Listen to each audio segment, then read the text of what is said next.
이재용 삼성전자 부회장에 대한 구속 전 피의자 신문이 특검과 삼성의 치열한 법리 공방으로 무려 7시간 넘게 계속되다가 조금 전에 끝났습니다. 이런 가운데 특검은 오늘 황교안 대통령 권한대행에 수사기간을 연장해달라는 공문을 보냈습니다. 취재기자 연결합니다. 김승환 기자. 네, 특검 사무실에 나와 있습니다. 네, 이재용 부회장에 대한 신문이 조금 전 끝이 났죠? 네, 오전 10시 반부터 시작된 이 부회장에 대한 구속 전 피의자 신문 조금 전인 오후 6시까지 계속됐습니다. 워낙 길어지다 보니 20분 동안 잠시 휴정하고 다시 신문이 이어졌는데요.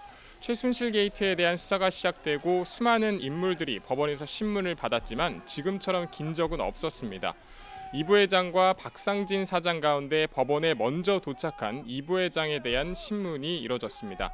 총수의 구속을 막으려는 삼성과 전체 수사에 명운이 걸린 특검이 구속 전 피의자 신문에 총력을 다했는데요. 삼성에서는 송우철, 이정호 변호사 등 7명이 법정에 들어갔고 특검에서는 양재식 특검보와 함께 직접 뇌물 수사를 담당했던 윤석열 수사팀장 등 5명이 투입됐습니다. 양측 모두 방대한 자료를 준비한 것으로 알려졌는데요. 특히 특검에서는 캐리어와 보자기에 자료를 나눠서 담아 들어갔습니다. 지난달 이 부회장에 대한 첫 번째 심사 당시에는 오후 2시쯤 신문이 끝났는데요. 이번에 담당 판사가 바뀐 데다가 특검이 적용한 혐의도 늘어났고 영장 재청구이다 보니 공방이 더 치열했던 것으로 분석됩니다.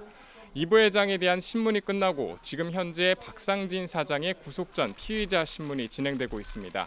이 부회장은 박상진 사장의 신문이 끝난 뒤 함께 구치소로 이동해서 영장 발부 여부를 기다리게 됩니다. 지난달 이 부회장에 대한 영장은 그 다음 날 새벽 5시가 다 돼서야 기각 결정이 내려졌는데요.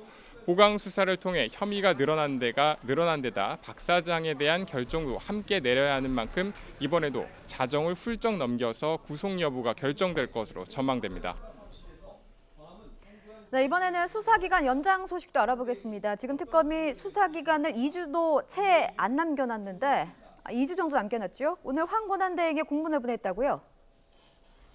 네, 특검은 황교안 대통령 권한대행 측에 수사기간을 연장해달라는 공문을 보냈습니다. 특검법 구조에 따르면 기간 안에 수사를 끝내지 못하면 대통령의 승인을 받아서 1회 한정해 그 기간을 30일 연장할 수 있습니다.